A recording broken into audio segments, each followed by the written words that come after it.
Halo teman-teman, kenalin, aku Nawang. Selamat datang di channel Jago Excel, di mana kalian bisa belajar rumus Excel lengkap untuk tugas atau kerjaan kalian. Kali ini kita akan belajar 10 rumus yang sering muncul atau sering keluar di tes kerja admin. Kalau mau latihan sendiri, tenang, kalian bisa download filenya di deskripsi. Yuk langsung kita mulai aja. Nah, di sini udah muncul ada file untuk tes admin nih, teman-teman. Nah, kalau kita lihat, kita cek dulu scroll ke bawah instruksinya ya. Di sini ada instruksi yang pertama, isilah nilai yang diminta pada kolom M dan N. Oke. Lalu berikutnya nanti yang kedua, isilah kolom J dengan kriteria jika total penjualan lebih dari 15 juta. Beri status penjualan target tercapai, jika tidak, maka perlu dievaluasi. Oke. Nah, kita kerjakan dulu instruksi yang pertama. Isilah nilai yang diminta pada kolom M dan N. Sekarang kita cek dulu nih. Oke. Kolom M dan N, berarti ini ya yang dimaksud. Baiklah.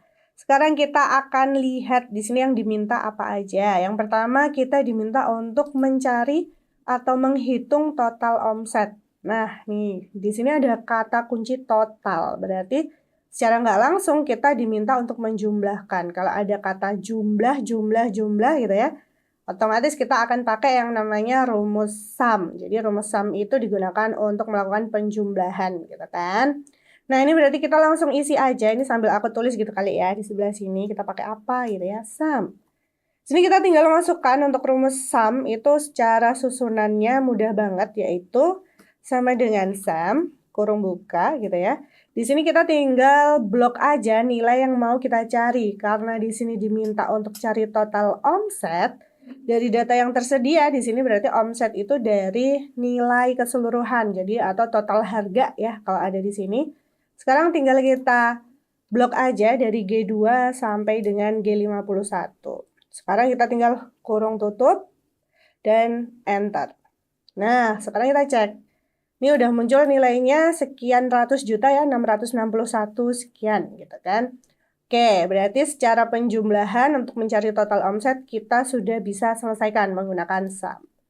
Yang kedua, kita diminta untuk cari nilai rata-rata penjualan. Nah, ini diminta untuk cari rata-rata dari penjualannya. Nah, ini cukup ambigu, yang diminta tuh rata-ratanya tuh apa gitu ya. Maksudnya rata-rata dari totalnya kah atau rata-rata dari jumlah terjualnya gitu ya. Tapi kalau dilihat dari sini sepertinya kita akan cek aja gitu ya. Dari omset ini rata-rata penjualannya berapa gitu. Oke, karena belum begitu jelas, yang penting kita paham nih penggunaan rumusnya gitu ya. Sekarang tinggal kita masukkan rumusnya. Pakai apa nih kalau mencari rata-rata? Kita akan pakai yang namanya average. Nah, average ini bahasa Inggrisnya ya, bahasa Inggris dari rata-rata gitu kan.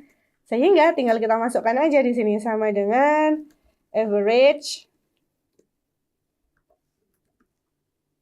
kurung buka.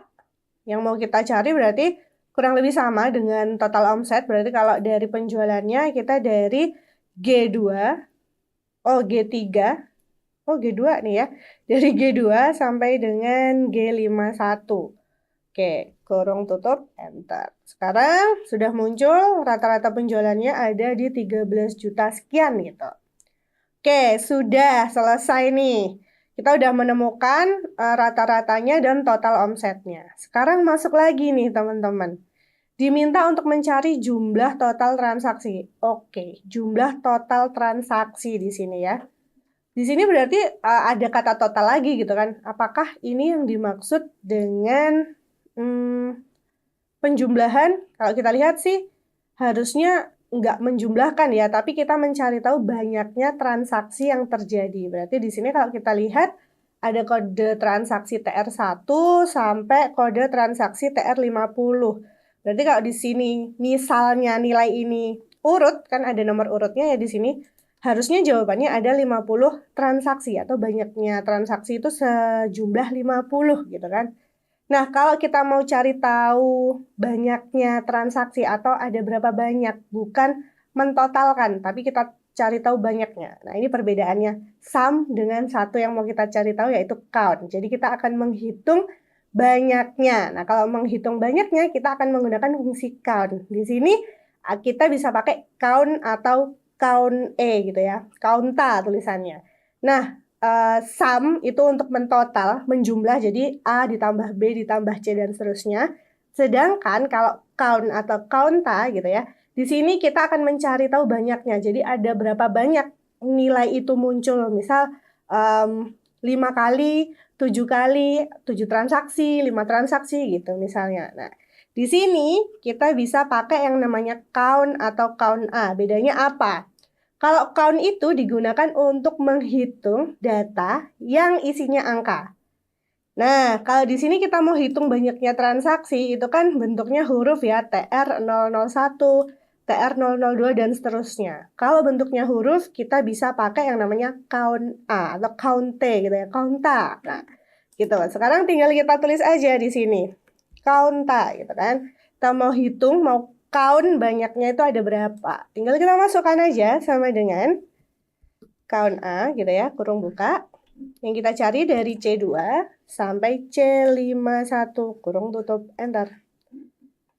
Udah muncul. Benar nih, ada 50 transaksi. Nah, ini kalau tanpa rumus sebenarnya kita bisa cek, oh ada 50 transaksi. Tapi takutnya ternyata di tengah itu ada yang hilang atau dihapus gitu ya. Jadi di sini kita pakai rumus aja biar otomatis. Kalau misal contoh nih, saya hapus kayak gini.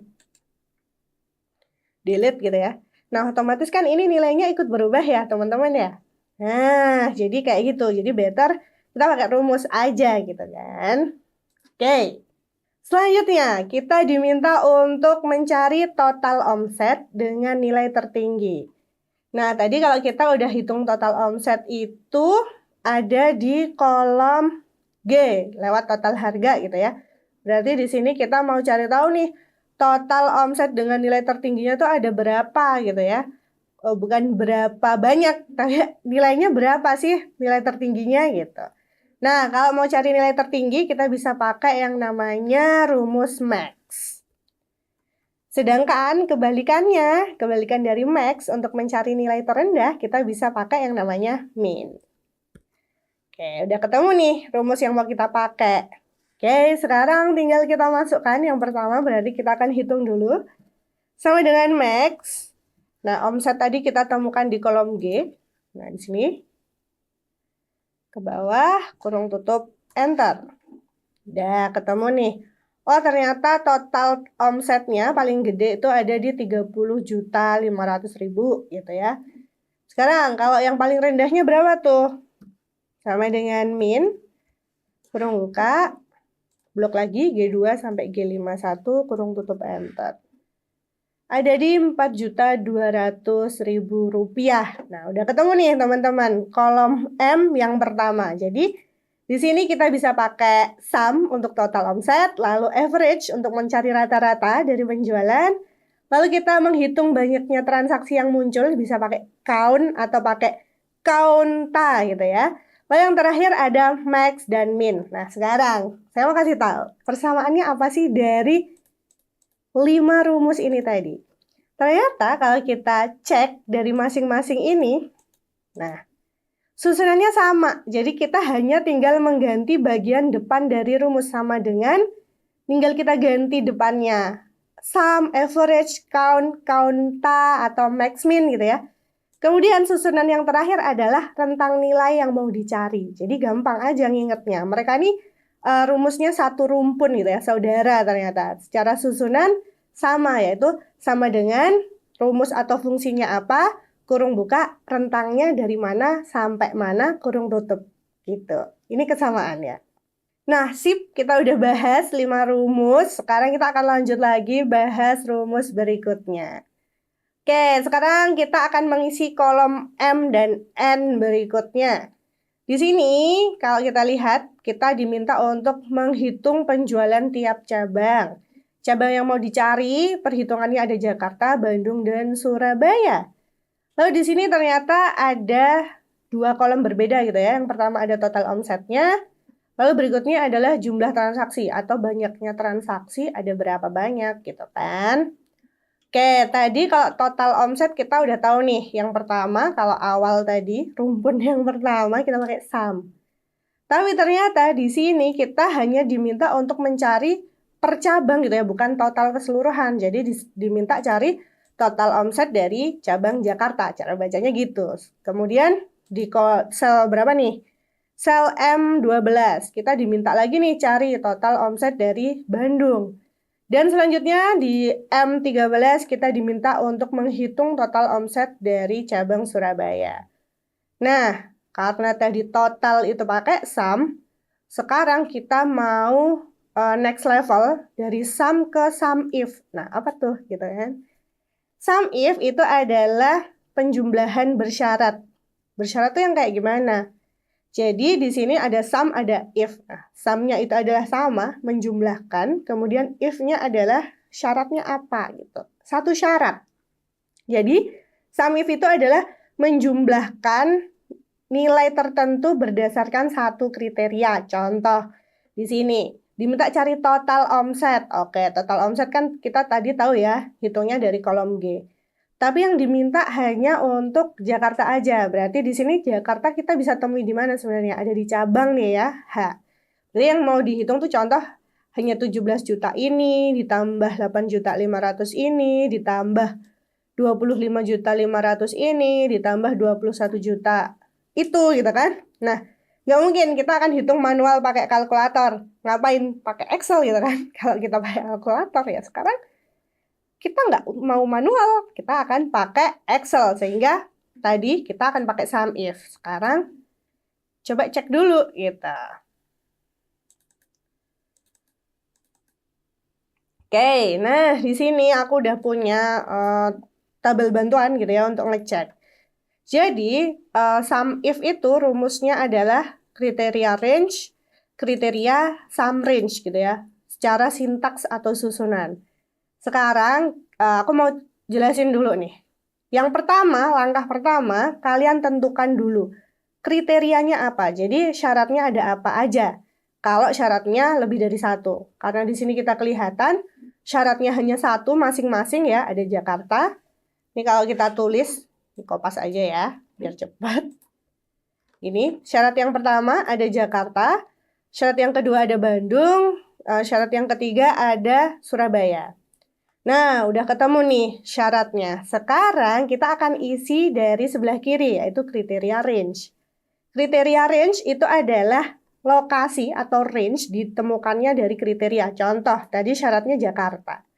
Jakarta itu kita bisa temukan sepanjang apa sih gitu, sepanjang mana gitu.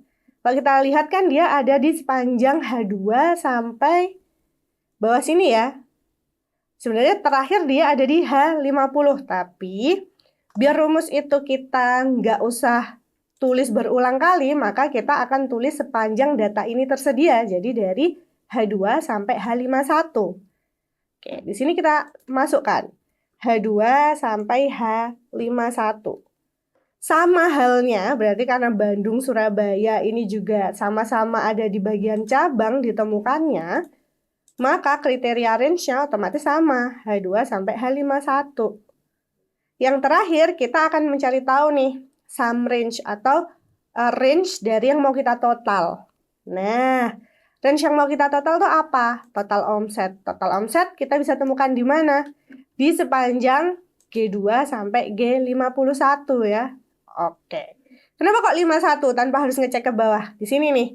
Kalau di sini dimulai dari 2 dan berakhir di 51, otomatis di sum range juga sama. Kalau kita udah tahu dia ada di kolom G, berarti tinggal kita ikutin.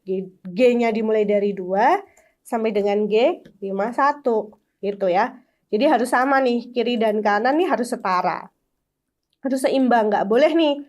Misal di sini dimulai dari H1 sampai H51, kemudian di sini dimulainya G2 sampai 51. Ada selisih, itu nggak bisa. Jadi kalian harus samakan kiri dan kanan. Oke, sekarang tinggal kita tulis atau masukkan rumusnya. Nah, tadi kita pakai sum if karena hanya ada satu kriteria di masing-masing sel yang kita cari. Yang pertama, range dari kriteria ada di H2 di sini. sampai dengan H51, jangan lupa dikunci. Pakai Fn F4 atau F4 ya, atau Shift Fn F4. Nah, tergantung nanti di device kalian pakai apa kuncinya. Jadi harus absolut nilainya. Kemudian di tempat saya ini pakai titik koma pemisahnya. Nah, kalau di teman-teman pemisahnya pakai apa? Koma kah atau titik koma gitu ya. Titik koma, kriterianya itu ditemukan di mana? Nah, kriterianya itu ditemukan di sel L11. Jadi langsung kita klik. Jakarta ada di L11. Titik koma, sum range totalnya yang mau dihitung tuh mana? Yang mau dihitung tadi dari G2 sampai G51. Sudah, ini juga dikunci pakai Fn F4 atau F4 gitu ya. Kurung tutup, enter. Oke, nilainya sekian. Nah, ini kita rubah dulu coba ya ke dalam currency gitu kan. Kita kurangi dulu. Nah, dari nilai ini 225 juta sekian. Sekarang biar ini kita nggak hitung atau tulis 2 kali, karena tadi udah dikunci ya di nilai yang berbentuk rentang, jadi pastikan nilai yang berbentuk rentang ini dikunci.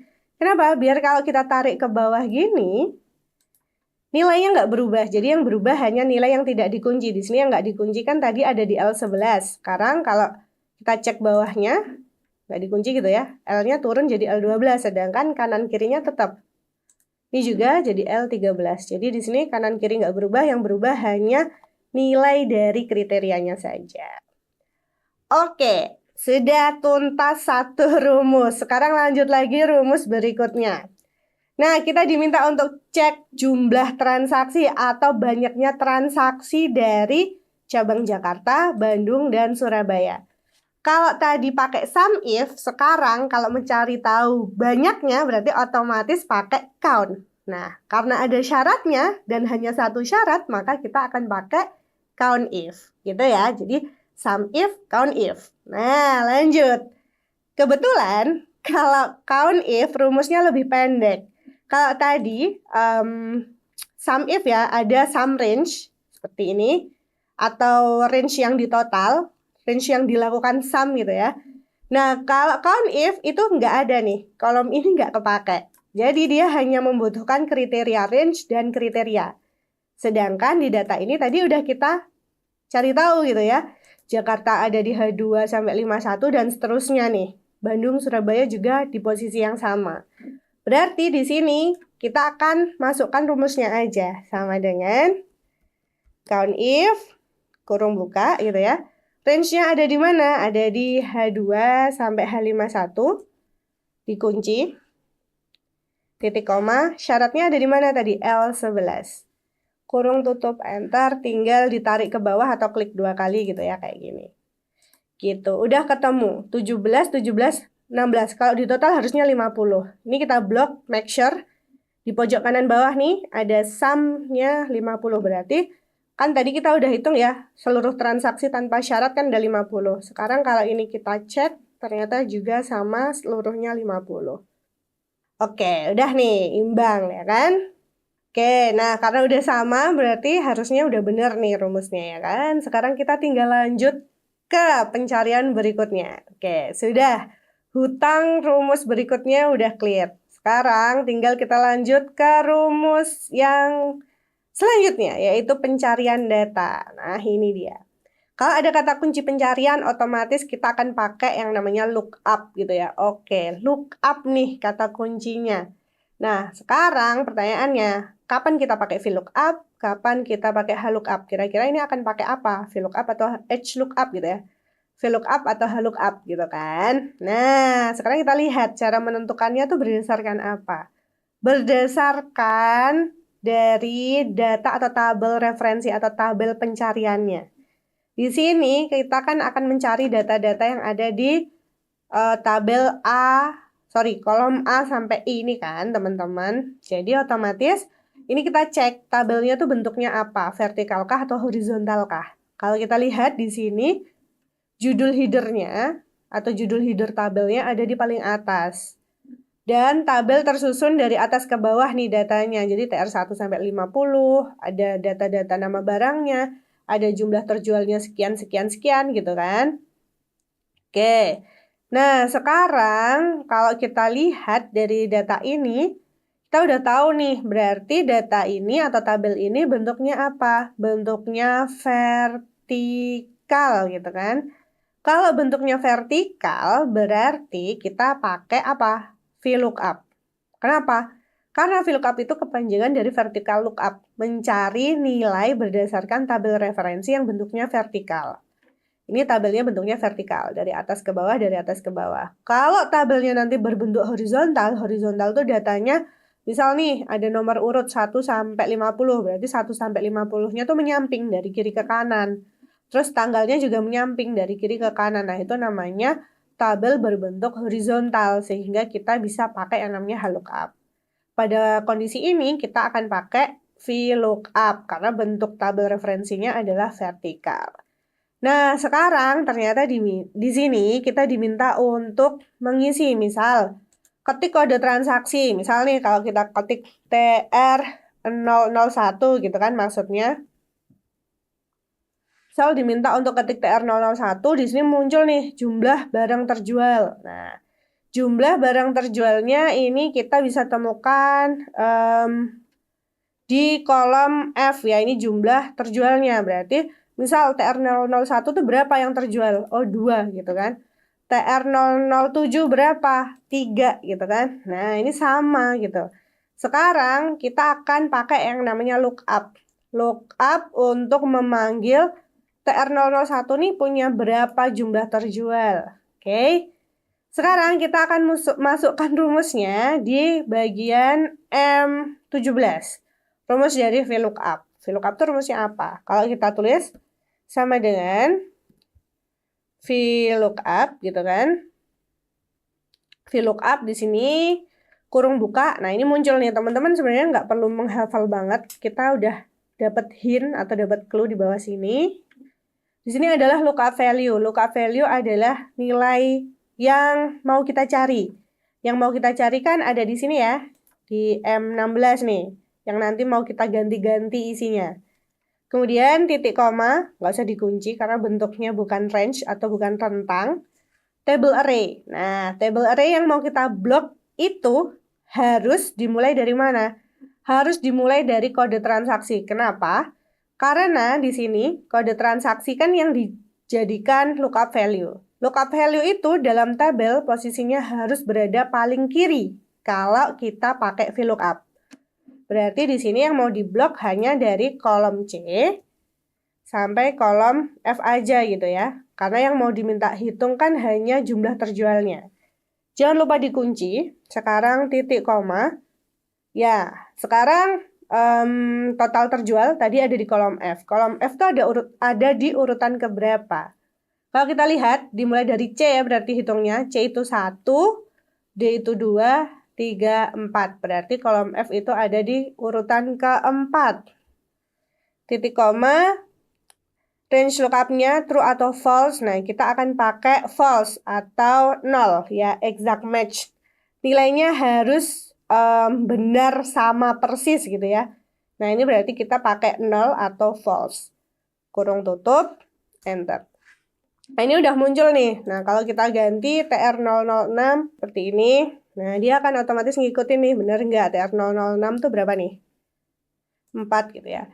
Nah, oke, berarti udah selesai. Cuma kalau kita ketik kayak gini kan capek juga ya. Nah, di sini sebenarnya kita bisa mempersingkat pakai yang namanya data validasi. Ada di menu tab data seperti ini. Terus teman-teman bisa pilih data validation. Nih, kita pilih data validation. Any value-nya. Nah, ini muncul dialog box ya kan. Di setting ini muncul any value kan. Nah, ini kita ganti di bagian list. Source-nya sekarang kita akan masukkan dari C2 sampai C51. Klik OK.